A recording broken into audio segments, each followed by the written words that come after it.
how's it going, and welcome back to Manufactio. Yeah, I know, it's been a long time, but unfortunately, with being stuck at home, it does make it hard to get quiet time, and plus I'm also working at the same time. Hopefully in this episode, we will be able to get closer to our Mushroom Island goal by building a bridge and setting up a concrete automation to make it a lot easier to get the Mushroom Island ready to go. So, if this is the first time you've seen this channel or this pack, take a look around. If you like what you see, don't forget to hit that subscribe button. But, let's get started. So this is actually the second time I had to record this episode, which has made it take longer to get out to you, because the first time I recorded it, I had a small resolution problem where the image was a lot larger than what was recorded. So let's try this again though, and hopefully this time it'll all work perfectly well. So between episodes, I have set up this monstrosity furnace thing here because I need a lot of glass and a lot of green dye to make what I was going to make in this episode. And you can see why I'm just using some standard furnaces. Now the reason for that, we go into here and we look up glass. One of the things you can't do is there is no way of using the blast furnaces, which are these things. You can't use these things to make glass because there's no option. So the only way I could actually do it is to use the smelting option. Requires the furnace setup I've got here. And you can see that what I've done was I set it up so there's a advanced bin here which has items in it. That will then insert into the item routers here. Each item router is connected both to the top, which inserts the cactus and the sand. So the sand of course is the glass and the cactus is for the green dye. And this one here is set to insert anything. Now the idea is that with a normal furnace setup, you're inserting into the top for your item to be smelted, and on the side you put your burning material. In this case, of course, we're using coal. So that makes a whole bunch of glass. Very, very crude setup. Hopefully I won't need it too often. Between episodes, I have extended the line that we're working on in the last couple of episodes. We can now head down this piece here. And you'll see there's a nice little area here where we can jump in. We've got some station markers. There are some signals. You can see there's another cart there waiting to go. We can hop on this guy. Go forward a little bit. And of course that guy should go on its way. Yep, that's cool. And you can see that it's been extended. So this is where it used to stop. This is our magic button that actually done nothing at all. We can go this way. We head all the way down into this corridor, passing all the lanterns and stuff. We've got some conveyor belts there transporting out some stuff with turrets.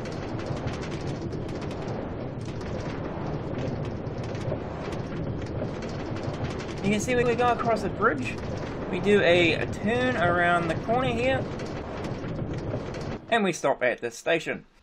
In the last episode, I had actually recorded 2 separate pieces, and I have a time lapse to show you, and I'll be back in a second.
you enjoyed that time lapse. It was some footage I could salvage because it was done in a different way.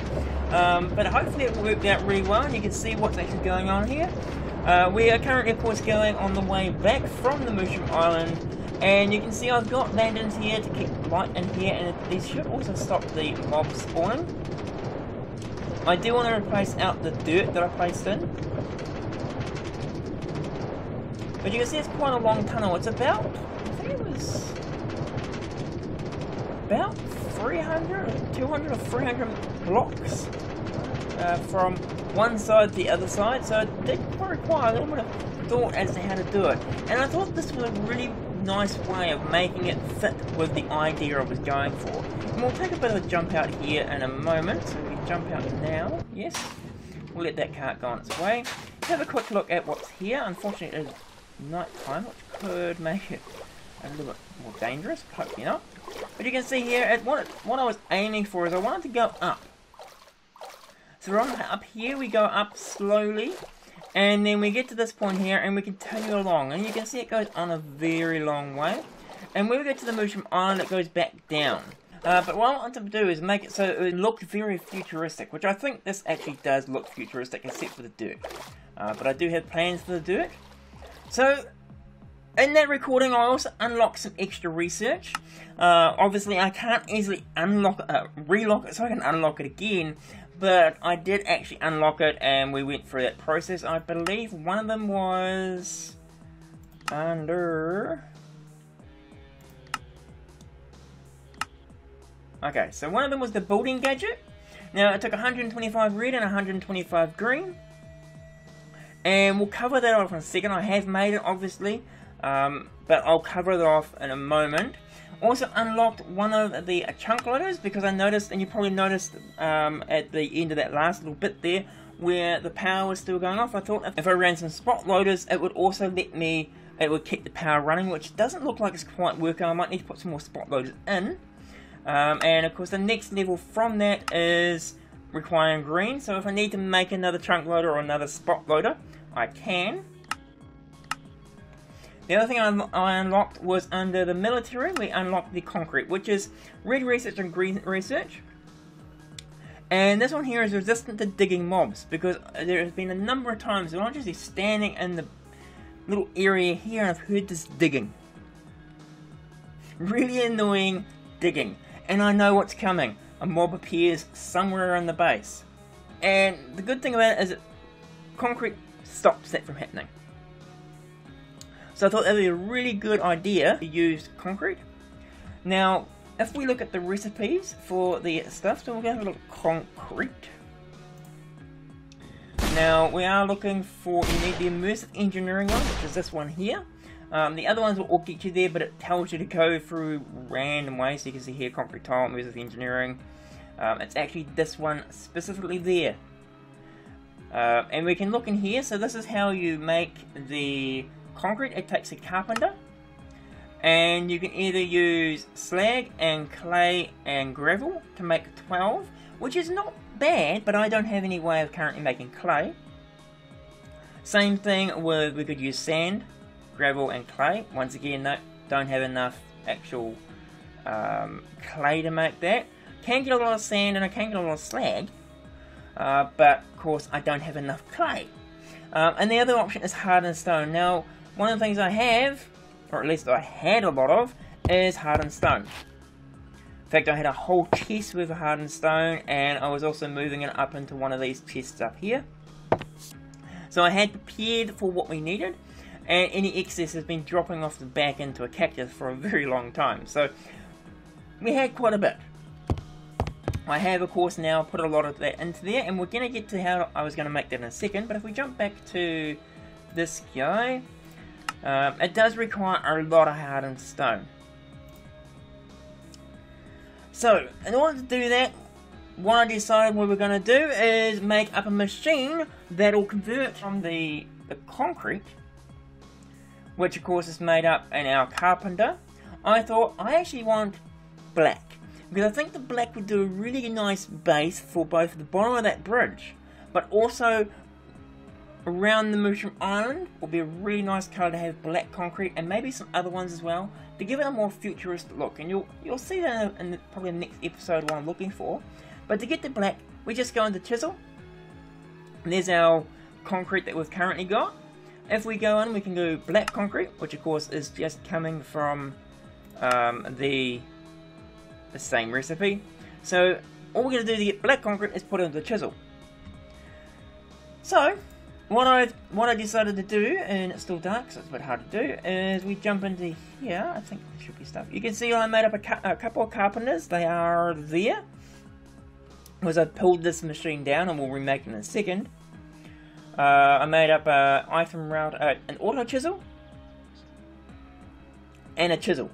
So there's a chisel there, and the auto chisel, and some hoppers. So what I was looking at doing is we get a really good rate if we have about 2 carpenters making the concrete, and then we put that into an auto chisel. The auto chisel will then use a normal chisel. So this guy here.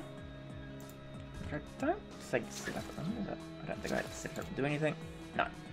Just a normal diamond chisel. It's actually pretty simple. It's a stick and a diamond. What I'm going to do is I'm going to wait until it gets to daytime. And then we'll go down and we'll set up the machine that I used to make the concrete. And we'll have a play around with the building gadget. So I'll be back in a moment. So I worked out that a really good place to put this machine will be about here, because we've already got the hardened stone being picked up by some of the miners and sent along this line here, and gets sent around here, and then gets changed in direction to go back down underneath these all again. So this is the main line where all the miners come in, and every now and then you'll see a bit of hardened stone come up. So what I decided to do is put another item router in here. And this guy is just set to send hardened stone up. Now, because there's currently nothing going up, it is actually sending it down and through there. But what I'd done was we set this guy up here with a hopper, and this here is actually going to take out the stuff. So I'm going a bit in reverse order because the machine goes down from the top down. So this takes items out of the auto chisel, which is at the bottom. So put the auto chisel there.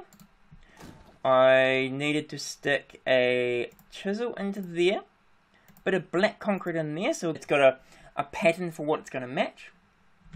Into there I placed a hopper, and another hopper there, and another hopper there to face them towards each other.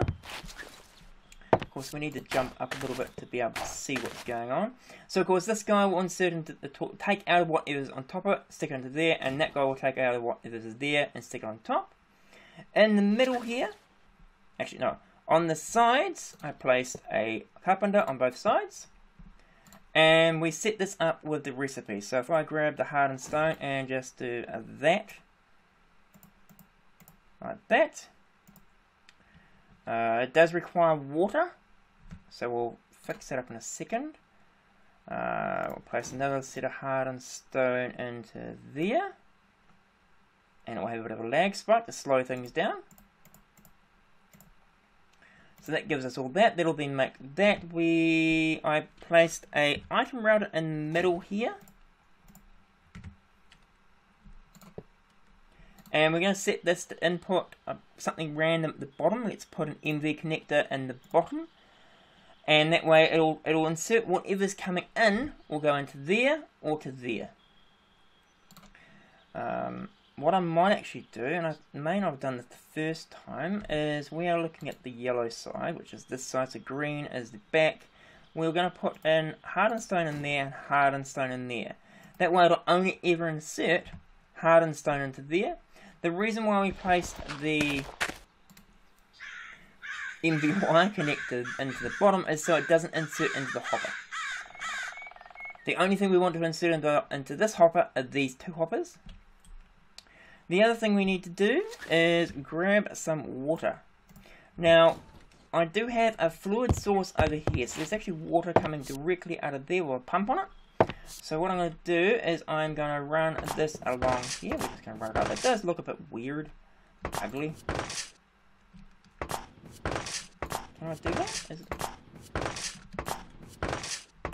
I'll jump up here and do it that way, maybe. Run that along, probably along there, and then run that to there. Can I do that? I can't. That's fine. Run that along. I wanted to make it a little bit more prettier, but this is really a temporary thing at the moment. We're going to need a lot of concrete, that's the only thing. And that might be a bit high. Shouldn't be a big problem, though. Run that along one more to there. Run one there and one to there. So that should insert water into both of those. Have a look. We've got water going in. Awesome. You can see it picks up on the concrete recipe. If we now stick some hardened stone into there, which I've only got 6 of. It's not really a very good example. It'll take... Some may come along at some point soon. It'll take the hardened stone. Let's put all 6 in there for now, actually. It'll take that hardened stone, convert it into the concrete. The hopper will then take it out, stick it into this guy here, put it into there. Now, the other thing these guys do require is resources, but they also need power. So we grab ourselves a MV connector, which I have there. We'll need one of those as well. And some wire. Now, closest power supply is actually right here. I obviously put this in before, but I had to take out the conveyor belts and stuff. But there's actually a connector right underneath it, so it's a good place to put a power point or an MV connector. I think I placed that there on the hopper. We then place one of those there and one of those there. And then we connect that to there, and that to there, and then that guy there goes to there. Now, this guy here, oddly enough, says it requires power. You can see it up in the auto chisel thing there. It says it requires power, but it didn't seem to. So I don't know if it does or not. We'll need to wait for some resources to come through, which hopefully won't be too far away. Of course, we don't want to run into the power we just put in there. We can now take this guy out. Of course, when I want some, there's none there. Let me go grab some manually for it. So I've now got 64. In fact, I've got 2 lots of 64, so that should be plenty to make at least 4. So you can see it's making it now. Then it spits it back into this little slot here, and you can see the hopper takes it out immediately, and then sticks into here. And this guy is then processing into concrete. So as I said, I don't think it requires power. Even though it's got support for power, it doesn't seem to need it. And once, of course, it's got the blank concrete, it was then takes it out with the hopper at the bottom there, sticks it back into this guy, and it'll then send it into a storage bin back at the main area there. I'm going to put that into there so it doubles our speed. And now we should be seeing them regularly go into there.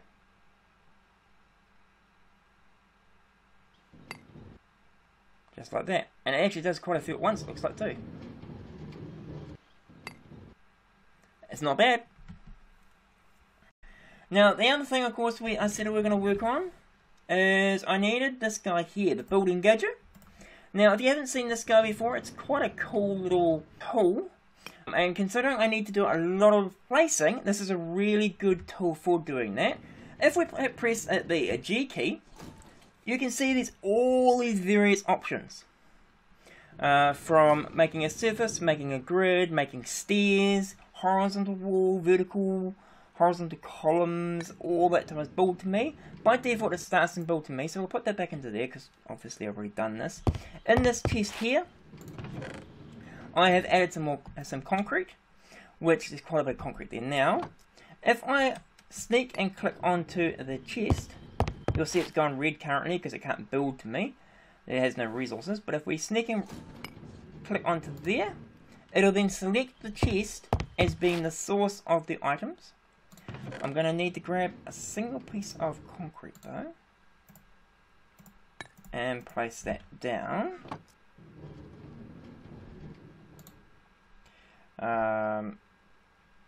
if we place it anywhere, so we place it there, we can then use it as a template. So we sneak again and click on the black concrete, and now you can see the outline of what it's going to do. So if I was to stand here, it'll now place from that chest to me. So there's all the black concrete just placed, which is quite cool. On top of that, we can go back to the G key, and we can set it to be a surface. Got all these various different options that exist here, but we can go, let's go a range of, I don't know, 4. Jump over to here, and you can see now the example blocks, there's actually quite a large surface there where I could place something. If we were to continue out and we go range, I don't know, quite a bit of stuff in there now, isn't there? You can see as we got the range 10, the outer blocks turn red. That's because I don't have enough concrete in the chest. But let's just go back to here, and if I now just right click, you can see it places all of this with concrete, which is going to make it a lot easier to build the base that we need, because I'm planning on using black concrete because it looks quite cool, and then adding other stuff in there. You can see it hasn't placed over top of some stuff. I don't know why I didn't place on top of the glass, that's a bit odd. But it hasn't placed on top of there either, that's a bit odd. Okay. If we go back though and we decide, oh, I don't like that idea, let's go back to our oh, of course. If we go back to our G key, we can now do undo, and it all goes away. So if you make a mistake, a lot easier to fix. And so we've still got this stuff here, so let's go G again, and we'll go once again undo. Rather a cool machine, especially if I need to build platforms on top of the mushroom iron. Hopefully you enjoyed this. It's probably going to be a little shorter than normal because I'm really just recovering the stuff that I previously covered in the faulty video. But if you enjoyed the episode or found anything of use, please do leave a comment down below. But otherwise, have a great day, and see ya!